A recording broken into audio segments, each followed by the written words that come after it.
The endgame has begun in Syria's long and bloody civil war as the grip of the Islamic State on the territories it has controlled in eastern Syria and western Iraq is pried up. There is no longer any way the question of Syria's future can be postponed. Moreover, given the competing and clashes interests of the various major players in the Syrian conflict, major clashes are now inevitable unless some sort of agreement can be worked out.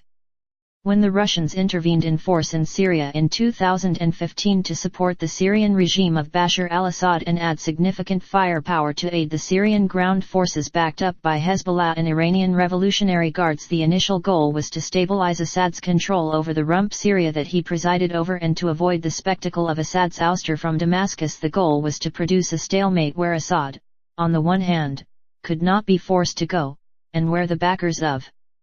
different parts of the Syrian opposition, Turkey, Qatar, Saudi Arabia, and even the United States, would shift from regime change to deal-making along the lines of a soft partition for Syria.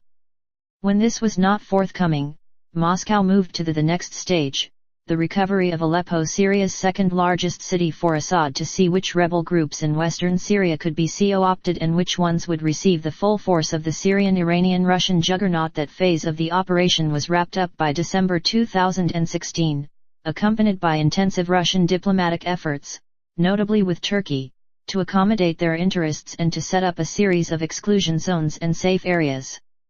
The greater-than-expected success of these efforts has meant that, for the first time since the fighting began, the Syrian army now has the ability to dispatch more units and firepower to those territories in the eastern part of the country, and for Assad to make his bid for regaining control over several other key pieces of territory, to re-establish direct lines of land communication with his allies in Iraq and Iran, and to retake at least a portion of Syria's oil industry, which, over the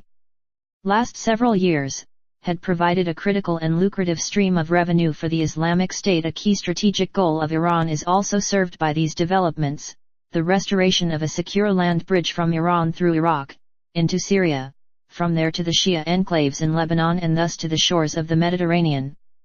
The losers in these developments have been those Sunni opposition groups that were counting on taking control of eastern Syria after the defeat of the Islamic State in order to create a secure base for the opposition and to improve their strategic position in the ongoing yet often fruitless dialogue on a political settlement for Syria's Kurds, who have used the civil war to create a de facto autonomous region in the north, partnering with the United States to serve as America's most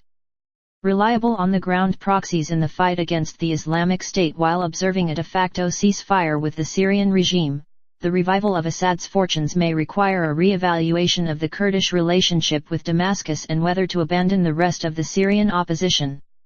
Developments over the last 6 months seem to spell the complete failure of the Obama administration's approach to Syria, the gamble that the United States could knit together a coalition of groups in Syria that could both eliminate the Islamic State and remove Assad from power, with minimal involvement and risk to the United States, can now be said to have failed. The Trump administration has yet to develop its own cohesive strategy on Syria. Instead, it has articulated a series of somewhat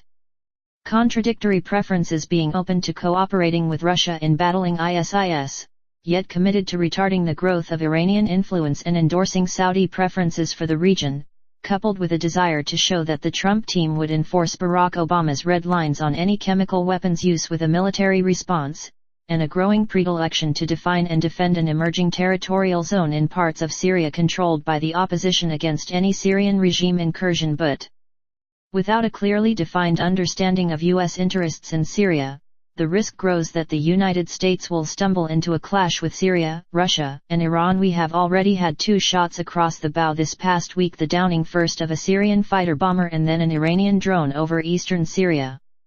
Such a development might not be unwelcome to significant parts of the U.S. foreign policy establishment, but, as with the progress of new sanctions legislation against Russia, there appears to have been no preparation for dealing with the second and third order effects, or how the United States would cope with escalatory behavior on the part of Damascus, Tehran, or Moscow at the same time, the channels through which Moscow and Washington might be able to communicate on the Syria question, as well